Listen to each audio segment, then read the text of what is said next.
fellow travelers, Mark here with Wolters World, and today we're in the Dominican Republic here in the Caribbean. And today what we're going to talk about is how you can make your money go farther when you come here to the Caribbean. And I think one of the things you need to realize, when people come to the Caribbean, they think, I've got to go to an all-inclusive resort. I've got to stay at an all-inclusive resort. That's the only way to do things. Well, honestly, budget-wise, all-inclusive resorts might not be your best bet. Because if you're not going to drink a lot, you're not going to eat a lot, it might not be worth it to pay that price premium to stay in those places. Now, if you're going to drink and eat like crazy and just lay around, then yes, it could be a better bet. But honestly, you should do your research and see if it's really worth it. I know for us, we were in Jamaica and we got an all-inclusive, but we got the one that did not include the food and drink. So therefore, we just had the resort space and then we went out into the city and went and ate that way. And that made it much more economical for us. So do your research beforehand on those all-inclusives you're going to go to, because sometimes that's one budget thing you don't realize can really blow up your budget, okay?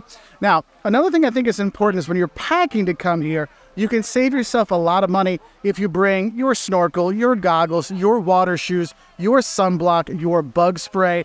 Bringing those things can save you a ton because you're going to need your water shoes, your bug spray, your sunblock, your hat. You're going to need that when you come here. And yes, you can buy all those things here. It's not a problem.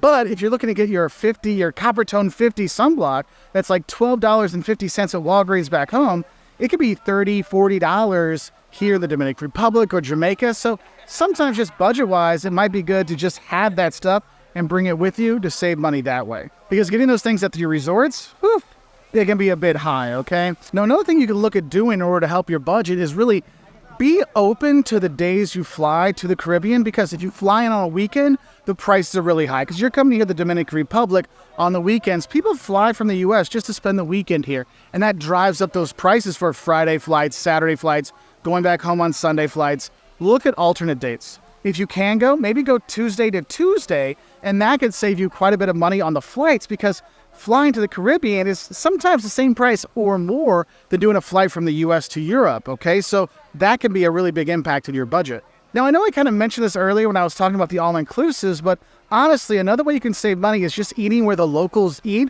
Because if you're going to Belize, if you're going to Turks and Caicos, you're going places, if you see where the locals are going and eat where they eat, it's going to be a lot more affordable, because the locals don't make, European salaries or North American salaries. They're making Caribbean salaries, which are significantly lower. So they can afford to go to those restaurants where the tourists go, but they still want to eat good local food. So if you see where the locals are going and go eat with them, you can save a lot of money. That's how we really got a lot of bang for a buck in Jamaica and Turks and Caicos when we were there, because that really helped the money go a lot farther, okay? Another budget thing you don't really think of when it's coming here is don't forget to bring cash. Because when you're here, you're going to tip a lot. And the thing is, I'd say bring cash, but bring lots of singles and lots of fives. Because when you want to tip people, $1 here, $5 there, it's fine. But all you have are 20s, that can get a little expensive tipping, right?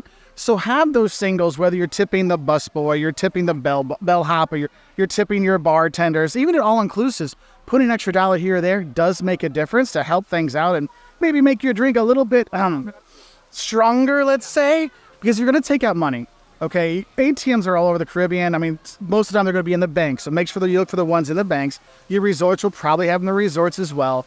But one thing I want to tell you is if you're going to be taking out money, that's going to have fees. You're going to lose money there. Also, the exchange rate is not going to be in your favor. So I've seen it where actually some of the exchange rates they're offering, the conversions, we're talking like 20% different than the actual official exchange rate. So already having those dollars with you when you come here can make a big difference. If you have those singles, you have those fives where you can tip people and make things a lot easier. So you're saving money on your tipping because you're not over tipping with 10s and 20s because you don't have those smaller bills. You have those smaller bills already with you, okay? But what are some more budget tips? Let's go to Aruba to continue on. Now, the next thing I want to talk about is renting a car versus doing tours. Now, when you come to the Caribbean, there's all kinds of tours you can do, right? You can go out to, see the Iguana Island in Turks and Caicos. You can go snorkeling in lots of places. You can go diving. You can go on hikes. You can go on Jeep tours. There's all kinds of tours you can do. The thing is, if it's one person, then probably the tour might be cheaper than renting a car. But for some of them, like here in Aruba, we have 4 of us. So it was, we could rent a car for $65 plus insurance a day. So that was like $80 a day, right? We could do that and drive all around the island. Or we could do the Jeep tour at $60 per person. $240 for the tour, or $85 to rent a car and do it on our own. And so that's another way you can save money, okay? Now, the thing is, though, you have to compare the prices. Is it going to be cheaper to rent the car? Also, another thing with renting the car, you might want to look at our next tip for you, and that is, weighing renting a car, using taxis or drivers, or if you want to use public transportation. Now, I know everybody always says for budget options, do public transportation, it's going to be the cheapest option. Yeah, a lot of times it is. But the thing is not every Caribbean island has a bus system to take you around, okay? So you might have to use drivers. You might need to rent a car. What I say to you is look at where you're staying. Does it pay off to have your own car? Do you need to have your own car? Or maybe do you only need your own car for a couple days? So for example, here in Aruba, they have buses that go everywhere. So public transportation was fine.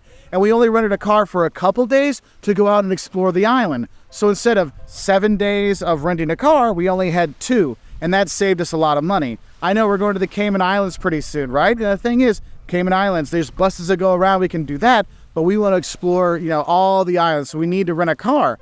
But I don't need it for 7 days. We're going to rent it for 1 or 2 days, go explore those 2 days the islands. The other days, we're just sitting on beaches like this and enjoying that. So you got to think about that when you're kind of weighing your options. That's why sometimes taking the taxi in from the airport to your hotel or your accommodation and just doing that is cheaper than renting a car, because you're like, wait, you're not going to use the car the first 2 or 3 days because you're on the beach. Maybe it is better to take the taxi and it actually saves you money in the long run. So you kind of have to think about that, especially your family with 4, because you can get 4 people in the car with a taxi driver. That is something to think about. And that's why sometimes what we do is ask your resort if they have a free shuttle, because the thing is, the free shuttle is great because it's free. But some of them have shuttles and then they'll charge you, $30 per person. Well, if it's $30 per person and it's only $40 for a taxi, why don't I find someone else that's going to the airport and try to get together and we can save money and go straight there by ourselves? So something to think about. Now, if you do have a car or you maybe just using the bus, another way you can save money when you're here is use the supermarkets. Look, we're on islands, okay? So everything is going to be expensive here, whether it is food, accommodation, normal toiletries, things like that. It's going to be higher prices. So know that, all right? But if you're here, maybe you don't need to go eat at the restaurant every single time. Maybe you have an apartment that has a kitchenette and you can, cook your lunch there, make sandwiches or make your breakfast. Hit up the local supermarket. It's going to be a lot cheaper to buy food there and make it your hotel or your apartment than it is, going out to eat. And the thing is, I know a lot of people are like, I'm on vacation, I don't want to cook. That's fine. Just get some prepared stuff, get some snacks. Because even if you're just buying your Doritos and stuff like that out in the supermarkets and bringing it back, that can save you 10 or 15 bucks here and there just on snacks, okay? So you want to think about those things. And the thing is, though, don't expect the supermarkets to be super cheap. They're going to be probably more expensive than back home because, again, we're on islands. But it will be cheaper than getting stuff at the store at the all-inclusive resort. Like, oh my goodness, the prices are a lot higher at the resort than they are off resort. And the thing is, if you have cash, it gives you a chance to negotiate. That's my next tip when you're here. Negotiate and look for deals. Now, when you go to stores in the Caribbean, you're not really negotiating too much. You're probably not. There's a price tag you just pay. You go to the supermarket, you pay the price there. But if you're going to the markets or you're looking to get, some islands, if you're going to be getting, activities on the water, they might say one price. You're supposed to negotiate a bit. So just have some negotiation skills ready to go. And the thing is, don't get upset with the negotiations. That's how business is done sometimes here, okay? But you just have to know when you can negotiate and when you can't negotiate.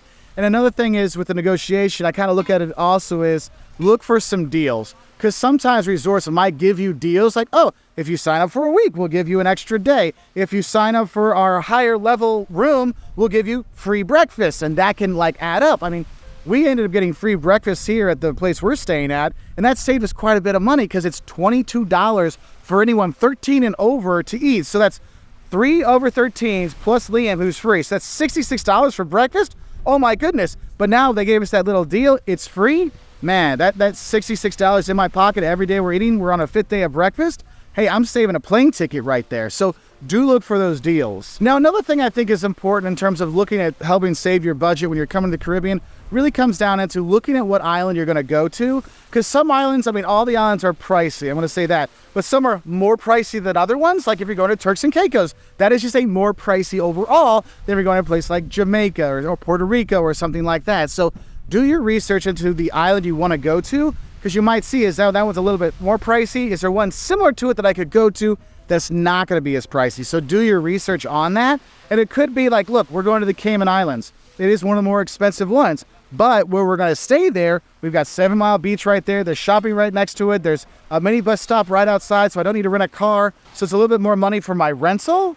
But the thing is, I'm saving money and not having to go to the other places and pay for a rental car. So it kind of, adds up or adds down, I guess you'd say. So do your research on which island is going to be right for you, because some are better for divers, some are better for families, some are better for snorkel, some are better for history. So you want to kind of think about that in terms of what you want to do. Okay? And then, of course, to finish off, you have your usual budget helpers when you are traveling, right? You look for, like I talked about the deals I said before, but for lunchtime specials and things like that. Another one I'd say is look at when you're going to come. If you're going to come here during, from Christmas to New Year's and around then, it's going to be a lot higher priced if you come in early December, right? So you want to make sure you can look at your time frames when you can go to avoid the really peak times, because that can make it a bit more expensive, obviously. And one we actually used is look at various days when you can fly in. No, I know, you're thinking it's vacation time. I'm leaving Saturday morning and we're coming back Sunday night. Well, yeah, you get the most bang for your buck in terms of your time frame. But one thing you have to realize is those plane tickets on those days might be significantly higher. We flew in on a Thursday and we're leaving on a Tuesday, and just doing that saved us $300 per ticket. So for the 4 of us, that's $1,200 we saved by not going Saturday to Saturday, but instead going Tuesday to Thursday. So think about that when you're looking for your dates, if you're looking to save a little money, because it will add up over time. And that's why I wanted to give you these budget tips, because I want people to visit the Caribbean. It's a fantastic place to go for all ages. It is really fun, but it is really pricey. So I hope this helps you understand a few tips to help you save some money on your next Caribbean vacation. If you want to learn more, we've got the Don'ts to Caribbean, Aruba, Turks and Caicos, Jamaica, all kinds of places, all on our website at woltersworld.com. Anyway, I want to say thank you to all of our subscribers, all of our members, and all of our patrons on Patreon for helping make honest travel videos like this all over the world. We'll say bye from Aruba. Bye.